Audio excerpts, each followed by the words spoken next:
অল্প বয়সে চুল পেকে যাওয়া বা অল্প বয়সে চুল সাদা হয়ে যাওয়া। কেন মানুষের অল্প বয়সে চুল সাদা হয়ে যায়? অল্প বয়সে চুল সাদা হয়ে গেলে বা বয়স হওয়ার আগে চুল সাদা হয়ে গেলে চিকিৎসা কি? কি করণীয়? সাদা চুল কি আবার কালো হয়ে যাওয়ার সম্ভাবনা আছে? থাকলে কতটুকু?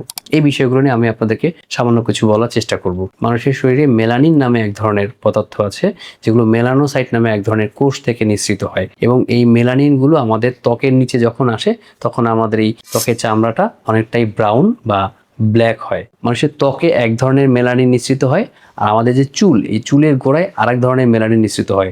দুই ধরনের মেলানিন থাকে। তো ত্বক এবং চুলের জন্য মেলানিনের গঠন আলাদা, দুই ধরনের মেলানিন থাকে। তো দুই ধরনের মেলানিনই মেলানোসাইট নামক এক ধরনের কোষ থেকে তৈরি হয় এবং নিঃসৃত হয়। যতদিন আমাদের এই মেলানিনের পরিমাণ ভালো থাকে ততদিন দেখা যায় যে আমাদের শরীরের ত্বকের কালার যেটা স্বাভাবিক থাকা দরকার, আমরা বাংলাদেশি হিসেবে বা এশিয়ান হিসেবে সেরকমই থাকে, এবং চুলের কালারটাও দেখা যাচ্ছে লং টাইমে আমাদের কালো থাকে। যখন আস্তে আস্তে আমাদের বয়স হয়ে যায় তখন দেখা যাচ্ছে আমাদের শরীরের অন্যান্য অঙ্গ বা অন্যান্য কোষের মতো এই মেলানোসাইটগুলোর পরিমাণও আস্তে আস্তে কমে যায়, বা এগুলো সঠিকভাবে কাজ করতে পারে না, ফলে মেলানিন তৈরি হয় না। দেখা যাচ্ছে চুল আস্তে আস্তে সাদা হয়ে যায়। এটা স্বাভাবিক প্রক্রিয়া। কিন্তু কারো যদি অনেক আগেই এই প্রক্রিয়া শুরু হয়ে যায় তাহলে কিন্তু তাদের এই চুল আগেই সাদা হয়ে যেতে পারে। যেমন আমি যে ভুক্তভোগী বা আমার মতো অনেকেই আছেন, আমার কাছে আসেন সমস্যা নিয়ে, এবং দেখা যাচ্ছে যে আমি তাদেরকে খুব ভালো সমাধান দিতে পারি না। আসলে খুব ভালো সমাধান এখন পর্যন্ত চিকিৎসা বিজ্ঞানে আসেও নাই। এখন আপনারা বলতে পারেন যে তাহলে একই জিনিস মেলানিন, ত্বকের চামড়া ঠিকই থাকছে কিন্তু চুলগুলো সাদা হয়ে যাচ্ছে, বা দেখা যাচ্ছে অনেকের ক্ষেত্রে দাড়ি ঠিক আছে মাথার চুল সাদা হয়ে যাচ্ছে।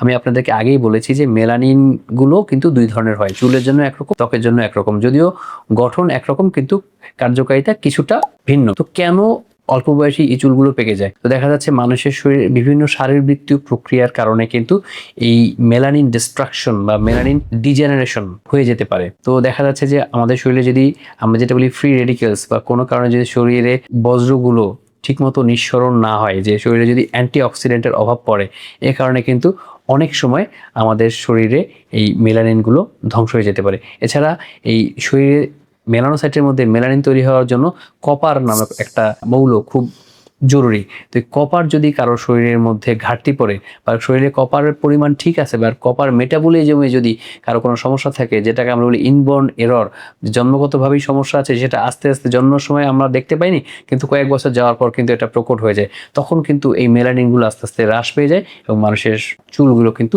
সাদা হয়ে যেতে পারে। তো দেখা যাচ্ছে আবার দেখা যাচ্ছে স্ট্রেসের কারণে অনেক সময় হয়, শরীরে বিভিন্ন ধরনের মিনারেলস এবং ভিটামিনসের ঘাটতির কারণে কিন্তু এই সমস্যাগুলো হতে পারে। আরেকটা বড় কারণ হচ্ছে ফ্যামিলিয়াল, আপনার জিনগত বৈশিষ্ট্য। আপনার ফ্যামিলিতে যদি এরকম হিস্ট্রি থাকে যে আপনার দাদা, বাবা, চাচা বা আপনার ভাই বোন যারা আছে তাদের অনেক অল্প বয়সেই যাদের চুল সাদা হয়ে গেছে, আপনার ক্ষেত্রেও কিন্তু ব্যাপারটা ঘটতে পারে। তো আপনারা বলবেন যে এই যে অল্প বয়সে সাদা হয়ে যাচ্ছে, তার আপনি যে বললেন যে কপারের সমস্যা, ভিটামিনের সমস্যা, মিনারেলের সমস্যা, এগুলো আমাদের শরীরে ঠিকমতো প্রয়োগ করলে তো আমাদের চুলগুলো আবার কালো হয়ে যেতে পারে। হ্যাঁ, প্রয়োগ করা যেতে পারে, কিন্তু আমি ওই যে বললাম যে মানুষের শরীরের মেটাবলিক যে প্রসেসটা, এই প্রসেসটা সম্পূর্ণভাবে মানুষের হাতে নেই। কিছুটা মানুষের জেনেটিক গঠনের উপরও নির্ভর করে। আল্লাহ তাআলা প্রদত্ত যে আমাদের জেনেটিক গঠন আছে, সেই জেনেটিক গঠনের উপর কিন্তু অনেকটাই নির্ভর করে।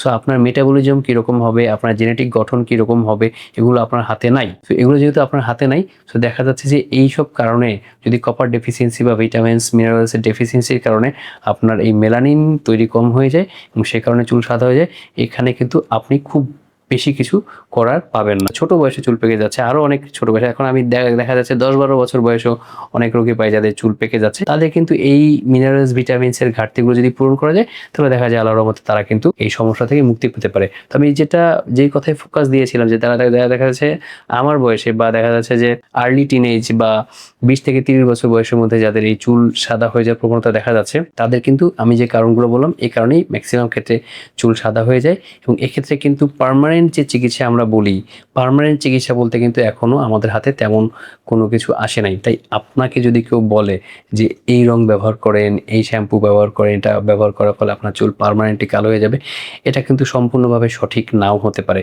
তাই আপনি ধোকায় না পড়ে আপনি জিনিসটা জানুন যে কেন আপনার চুল সাদা হয়েছে, এটা আসলেই পুরোপুরি কারো করা সম্ভব কিনা। আর আপনি যদি এটা জেনে হতাশ হয়ে যান যে চুলটা আমার আর কালো হবে না, সাদা সাদাই রয়ে যাবে, কিছু জিনিস আমাদেরকে মেনে নিতে হবে, মেনে নিয়ে আমাদেরকে পৃথিবীতে চলতে হবে।